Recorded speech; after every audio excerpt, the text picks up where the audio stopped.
Assalamu alaikum everyone on my YouTube channel. Today I will discuss about attachment styles. This generation is being so messed up, all because their childhood determines a lot of things. A person's personality can be analyzed through the type of their childhood or the care they have received from their parent. And that is quite interesting to note it down that there are 4 types of attachment styles, and it happens to us in that way that since your childhood you develop this coping method or you develop this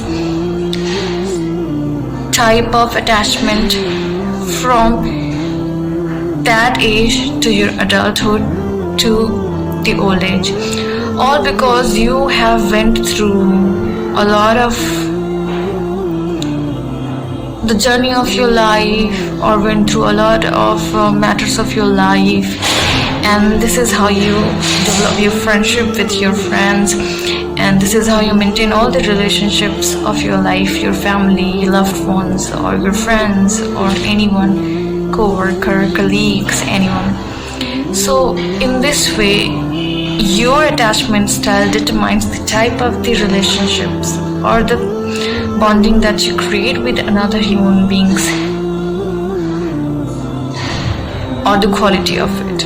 That means if you are that kid who receive a secure affection from their parent, like if they are always being so stable, not unpredictable in giving affection, then you are more likely to have a childhood where you experience a predictable affection of your parent, and you will end up being a very secure adult, or the person who is having secure attachment style. The first one is that. So you can understand from that a secure parent makes a secure adult kid. So that's how your attachment style develop. Let's talk about the second one. Second one is about a kid who is being taught by their parent to gain affection of me or to gain the appreciation of me. You have to please me, means you have to make me happy, you have to do something for me. So that kid think of himself or herself as that affection is something that you gain, you earn, you have to earn it, just like you have to do something so that another person will love you or do something for you or will appreciate you. So their attachment style is always be very stressful or something. They are very different kind of a kid, and their attachment style more likely to be anxious,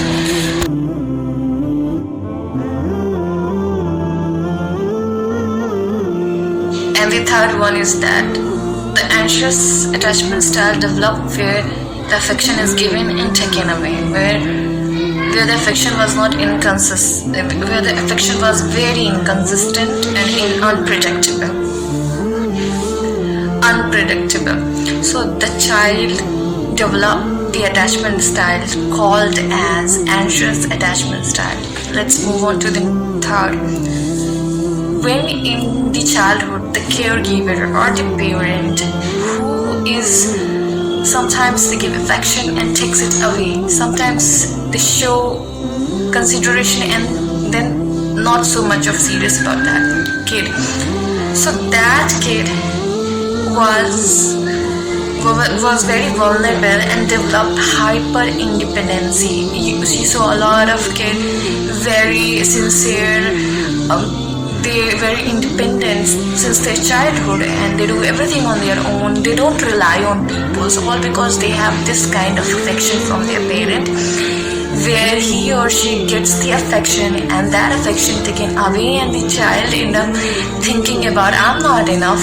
So this wounded mindset in them makes them hyper independency, and that's how attachments develops in it. So there were 3 attachment styles that I have discussed over here. The first one is secure, the second one is anxious, and the third one is avoidant, where affection is given and taken away, and the child thought it about that it's like that they are not enough, so they try to be very independent on their life, hyper independent. And this is also one of the reason why many people in their adulthood, whenever someone is very caring for them, they start taking their self or moving their self away from that person, like friendship or something, all because they are so much of independency in them that they try to pull everyone who is coming closer to them.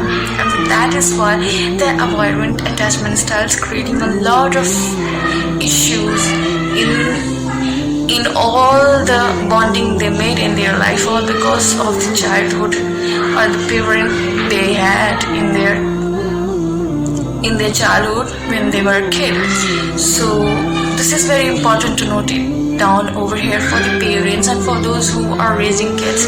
They have to know it somewhere else that your kids needs to be taken care properly with the consistent affection. You don't need to scold them. The scold or when you beat your kids, it will make a wound in their mind, and this will always remain. And because a child memory is so much sharp, and it's not about the memory but the nervous system. Like whenever someone treats us, our nervous system knows it, like a kind of a memory in hippocampus.